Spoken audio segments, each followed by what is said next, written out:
when I look at the data, what I think mostly this looks like are the growing pains of an economy that's emerging from a pandemic and reopening. And we see a lot of idiosyncratic pressures and supply chain issues and backlogs and that sort of stuff. So I think by and large, what it looks like to me is the kind of thing that, frankly, we anticipated, right, coming out of the pandemic. And so it's pretty hard for me to see the kinds of things that I think you would need to be in place in order to get the sort of entrenched inflation that begins to feed on itself. So I guess I situate myself pretty squarely in the transitory camp.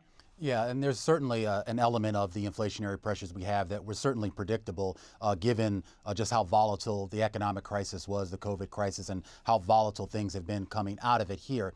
But as we sort of get to the other side of this economic cycle, there's a lot of debate right now about additional fiscal spending, additional fiscal stimulus, whatever you want to call it.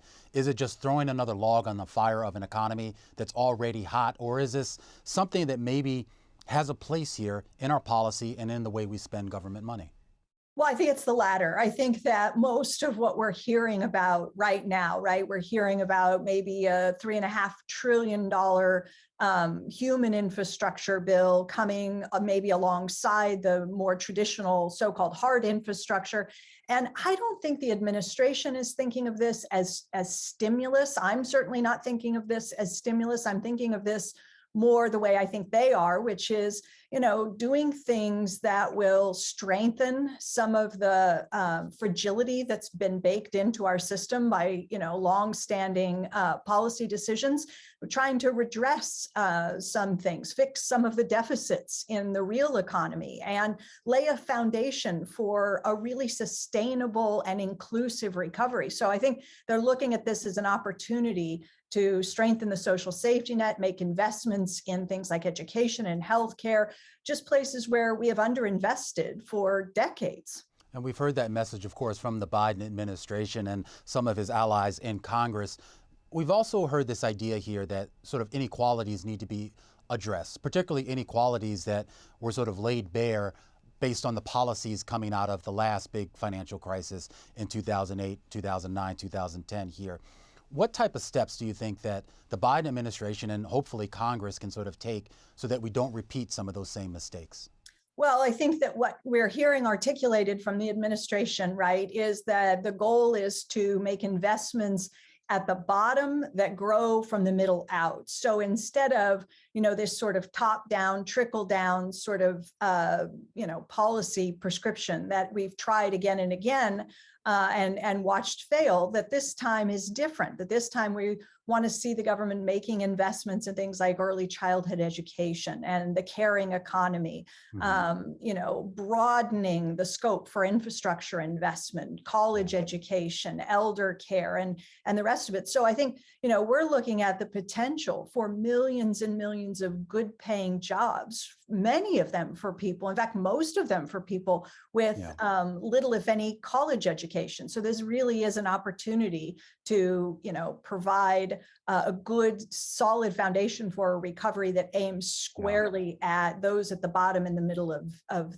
the economic income distribution. So, Professor, you mentioned the sort of top-down nature of economic policy. That has been basically the dogma now for several decades. A lot of people have bought into it on both sides of the political spectrum. There's an argument to be made that there has been a spate of prosperity in this country that I guess can be attributed to that top-down policy.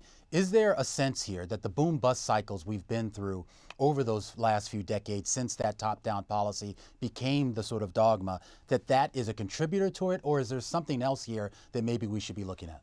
Well, I think there's something else. I think, the reality is that we've got a lot of studies now, and some pretty big ones that have been done looking at the longer term effects of the supply side policies, and they really have been a failure. These have not been successful policies, and they've been tried decades upon decades. And of course, this is a debate and kind of a generational debate here that you yourself are largely credited, at least with sort of pulling out of the wonky shadows of academia and into the public discourse Economist, of course, with your book, The Deficit Myth.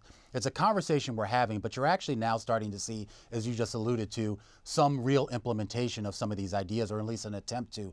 Are you surprised by that? Are you surprised that we actually have folks in Washington that are willing to actually experiment with some of those ideas? No, I mean, I think that we are in an experimental economy, and we started really in earnest with the experiments after the global financial crisis, when mostly central banks got very creative, and we saw a lot of experiments taking place there. But after this crisis, we really saw fiscal policy engage in a way that it didn't after the financial crisis. And so we have been experimenting. We've done things with payroll protection programs and expanded unemployment compensation and direct payments going out, not once, not twice, but 3 times. And so a whole range of bolder experiments. And I think we're just looking at an administration that has the sense that what they've been doing has been working. And if you figure out that you've done something that works, you want to keep doing it and do more of it. And that's what I think we're seeing. And so I'm encouraged by it. Encouraged by it. And of course, we've seen, obviously, a lot of this is an outgrowth of the pandemic, just the need and the necessity to actually try some of these things that maybe wouldn't have existed had the pandemic not hit. When we talk about the Fed and its experimentation, because it has effectively shifted tone, at least, and to a certain extent practice in the way that it approaches monetary policy. Do you view that as lasting? I mean, Powell's term is going to be up soon. There obviously could potentially be someone new there. We know that not every governor on the Fed agrees with some of this shift here. Do you think that we could maybe revert back to some of the policies of old, which are still relatively entrenched in a lot of economic circles?